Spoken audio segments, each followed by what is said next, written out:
You tap send on a $1,000 transfer. Instantly, the app says, "Got it, you're done." But think about everything that hasn't happened yet. Nobody has checked this for fraud. Your balance hasn't moved. No receipt, no alert, no record has been written. So how did the app already say yes?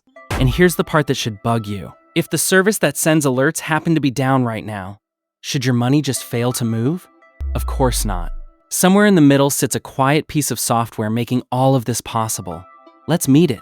Picture the old way, where every service calls the next one directly. The transfer service phones, the fraud checker, waits. Then phones the balance updater, waits. Then the alert sender, waits. Then the record keeper, waits. You're standing there the whole time watching a spinner. And it gets worse. If the alert sender is asleep, the whole chain jams. Your transfer collapses because a receipt email couldn't send. That's absurd. One slow helper, and everything grinds down. What we really want is for the transfer to be accepted right away, and all that follow-up work to happen quietly on its own time. So we stop making services talk to each other directly. Instead, we drop a messenger in the middle. When your transfer comes in, the service does two tiny things. It saves the transaction, and it writes a short note. Transfer happened, here are the details. It hands that note to the messenger and immediately tells you, done. That messenger is RabbitMQ. The service writing notes is called a producer. It produces messages. The services that pick notes up and do the real work are called consumers. RabbitMQ just sits between them, holding notes and passing them along, so neither side ever has to wait on the other. Now, you'd think the producer just drops its note straight onto a pile for one worker. It doesn't. It hands the note to a sorting desk first. In RabbitMQ, this desk is called an exchange, and its only job is to look at each note and decide which pile it belongs on.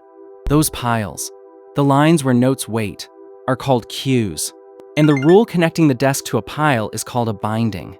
Binding just means notes labeled go into line.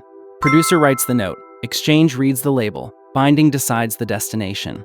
That's the whole routing system. The sorting desk can follow a few different rules. The simplest just matches an exact label. A note tagged payments goes to the payments line, nothing fancy. That's a direct exchange. Sometimes, though, you want everyone to hear the same news. A fanout exchange ignores labels entirely and drops a copy of the note onto every line at once. Perfect when the fraud team, the alerts team, and the records team all need the very same event. And when you want something in between, a topic exchange matches patterns. Tag a line to catch anything starting with transaction dot, and it quietly scoops up every transaction event that flows by. Here's the quiet superpower of that waiting line. A queue doesn't need the worker to be ready. If your fraud checker is buried under a sudden flood of transfers, the notes simply wait in line, patiently, in order, until a worker is free. Nothing gets dropped on the floor. So when traffic spikes on payday and requests triple, the system doesn't fall over. It just forms a longer line and works through it. The queue becomes a shock absorber between how fast requests arrive and how fast you can actually handle them. And if that line grows faster than one worker can drain it, add more workers. 0.5 fraud checkers at the same queue, and RabbitMQ hands each of them the next waiting note. 5 notes being processed at once instead of one. Need more speed later, add more hands. But there's a trade you just made. The moment several workers share a line, you lose the guarantee that things finish in the exact order they arrived. Worker 3 might wrap up before worker 1. For most background work, that's totally fine. But it's the kind of thing that bites you at 2 a.m. if you assumed otherwise. Now the scary question.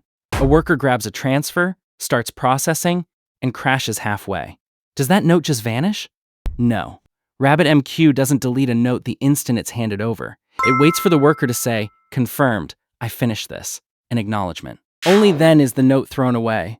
If the worker dies before confirming, RabbitMQ shrugs and gives that same note to another worker, which raises one rule you have to live by.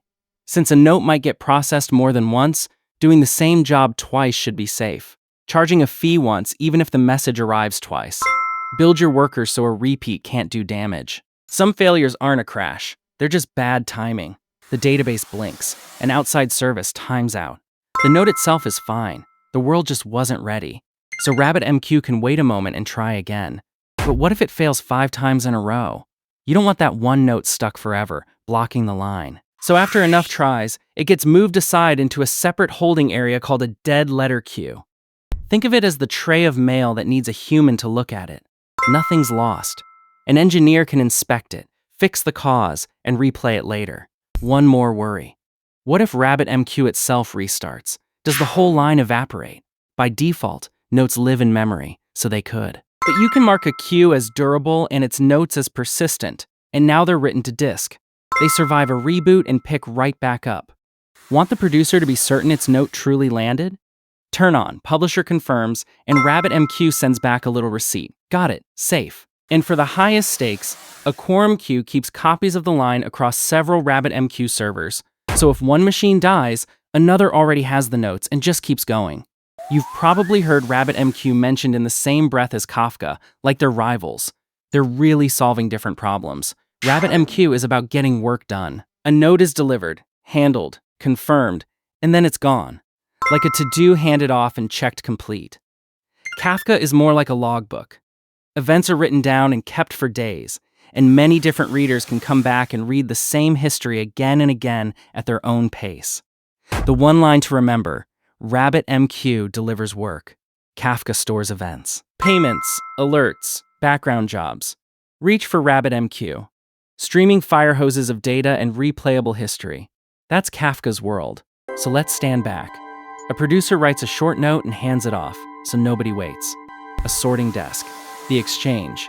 Reads the label, and a binding routes it into the right waiting line. Workers pull from that line, and only a confirmation lets a note be deleted, so nothing quietly disappears. Retries, dead letter trays, disk-backed durability, and replicated queues catch every way it could go wrong. That's how your $1,000 transfer can say done in a heartbeat while the real work unfolds safely behind the curtain. Next time an app answers you that fast, ask yourself what it just quietly promised to finish later.